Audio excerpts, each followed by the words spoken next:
Welcome to our financial face-off. Today we examine the common impulse to use a lump sum, like a bonus or PTO payout, to eliminate low-interest mortgage debt for peace of mind. However, we will transition from emotion to math and show why high earners behind on retirement savings should prioritize investing, especially tax-advantaged accounts, over prepaying cheap debt.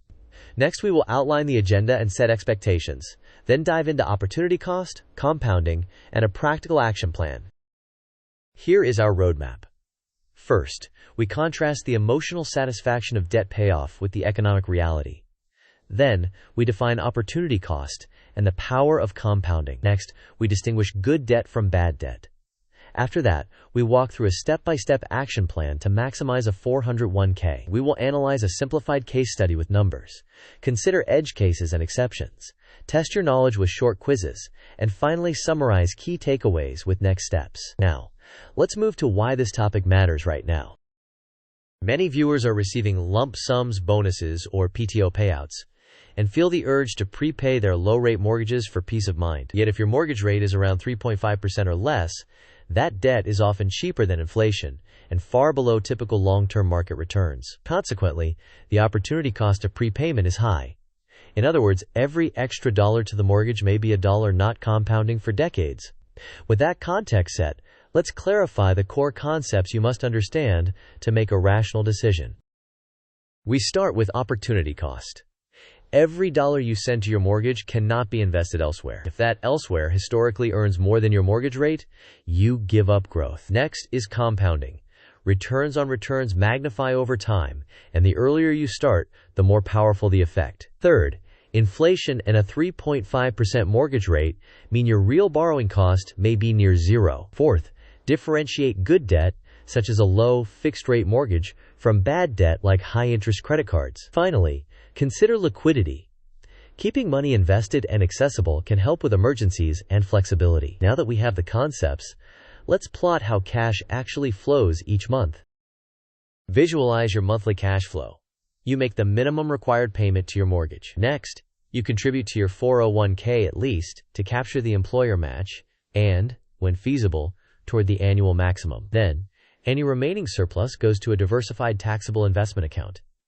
Compounding continues in both the 401k and taxable accounts. Meanwhile, you avoid extra prepayments on a low-rate mortgage because the expected return on diversified investments typically exceeds the loan's cost. With this flow established, let's translate it into a simple, step-by-step plan. Follow this plan. First, ensure a 3 to 6 month emergency fund to protect liquidity. Second, pay all required minimums and eliminate any high-interest debt since its guaranteed cost outpaces market returns. Third, contribute to your 401k at least enough to secure the full employer match, because it is essentially free money. Fourth, work toward maximizing your 401k up to current IRS limits. Fifth, where eligible, leverage additional tax-advantaged vehicles such as HSAs and IRAs, including backdoor Roth strategies. Sixth, invest any remaining surplus into a broadly diversified taxable index fund portfolio. Next, let's quantify the opportunity cost using a simplified case study. Consider a single $20,000 bonus. With a long-term expected market return of 7%, the future value in 20 years is about $77,000, and in 25 years approximately $108,500. By contrast, treating mortgage prepayment as a 3.5% equivalent return produces about $39,800 after 20 years, and around $47,300 after 25 years. While mortgage amortization is more complex than a simple compounding rate, this approximation clearly demonstrates the opportunity cost of choosing prepayment over investing. Next, we will compare the two paths side by side. On the left, prepaying a 3.5% mortgage delivers a guaranteed but relatively low return while reducing liquidity since funds are tied up in home equity. You also forego market upside and compounding.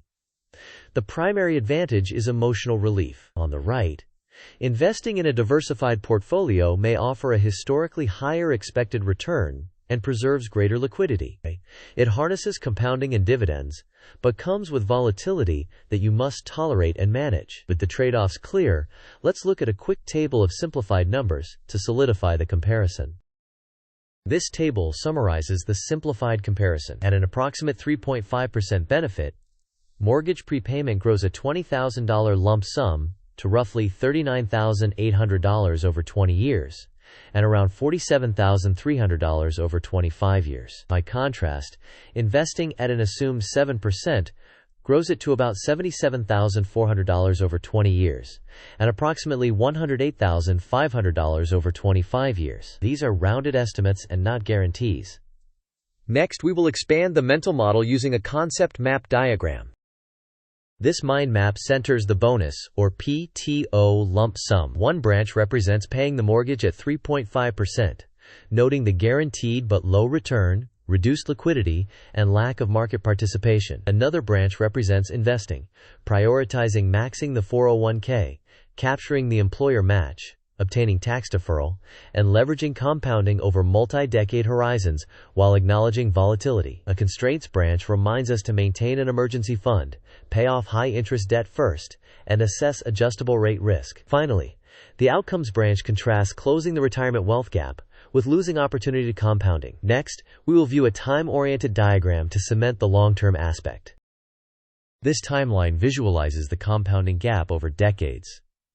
At year 0, the bonus is invested versus prepaid. By around year 10, the invested path often outpaces the mortgage prepayment path noticeably. By year 20, the gap widens substantially, illustrating how compounding accelerates differences in growth rates over time. Heading toward years 25 and beyond, the implications for retirement funding become consequential. Now, let's reinforce the tax-advantaged aspects that make this strategy even more compelling. Maximizing your 401k often delivers the strongest immediate benefits. Employer matching is effectively a risk-free return. Tax deferral or Roth growth allows more money to compound over time. Automated contributions reduce timing risk by spreading purchases across market cycles. If you are in your 4 times, catch-up contributions can accelerate progress. Crucially, you cannot borrow for retirement, so retirement funding deserves priority over accelerating payments on low-rate mortgage debt. With that in mind, let's test your understanding with a quick quiz. Question: you receive a $20,000 bonus and have a fixed 3.5% mortgage. Your retirement savings are behind. What is the optimal first move? Option A: prepay the mortgage to reduce debt immediately. Option B: split 50-50 between mortgage and a vacation. Option C: max your 401k, at least to the match and then toward the annual limit, and invest the rest. Option D: keep the entire bonus in checking. You may pause the video now to think about the answer. We will discuss the answer in the next section of the video. The correct answer is to maximize your 401k at least to the employer match and then toward the annual limit, and invest remaining funds. A 3.5% fixed mortgage is relatively cheap debt. By contrast, tax-advantaged contributions and market compounding are likely to generate higher expected returns over time, which is especially important if you are behind on retirement savings. Now, let's continue with the second quick scenario-based check.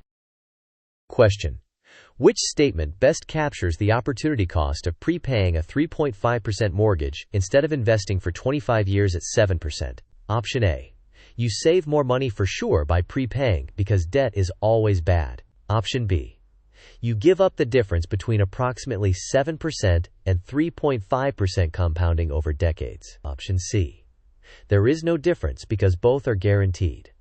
Option D: prepaying increases your liquidity over time. You may pause the video now to think about the answer. We will discuss the answer in the next section of the video. The correct answer is that you give up the difference between approximately 7% and 3.5% compounded over decades. That spread can amount to tens or even hundreds of thousands of dollars over long horizons. Next, we will cover important exceptions and a short disclaimer to ensure you apply this framework responsibly. There are exceptions. Maintain an adequate emergency fund before investing. High interest or variable rate debt can warrant prepayment since its cost may exceed expected market returns.